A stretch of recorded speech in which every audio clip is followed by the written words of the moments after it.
Detailing uchun polirochniy apparatlarni zo'rlarni olib kelib qo'yganmiz. Yaqinda kelgan Maxshine brendini apparatlarini sizlarga bitta ovozini eshitiraman, bitta ko'ringlar buni.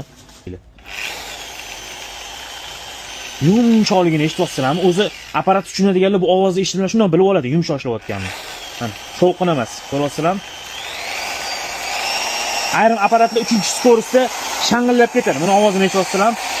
Mana ushlaydigan joylari bor, dizayni chiroyli, zo'r apparat. Buni rosa ko'p muxlisi bor edi, mana do'konimizga keldi. Rupes brendining apparatlariga o'xshab zo'r qilib sifatli qilib chiqarib qo'ygan. Mana bunisini ham bu orbitalni, ya'ni eksentrik apparati. Mana eksentrikasini chatib ko'ramiz hozir. Ko'ryapsizlarmi? Mana orbitalkasini ko'ryapsizlarmi, shuni? Gologrammalarni olib yaltiratishda, blesk berishda ishlatiladigan, birinchi etapga ham ishlatsa bo'ladigan maxsus apparati, strijinli mexlarni qo'yib, xullas buni ham mana ushlaydigan joylari bor. Ham eksentrik, ham rotori sotuvda bor. Optimga narxlarni arzon qilib beramiz. Sifati zo'r, sinovdan o'tgan, detailingchilarning eng sevimli apparatlaridan bo'lgan Maxshine brendining polirochniy apparatlari do'konimizda sotuvda bor.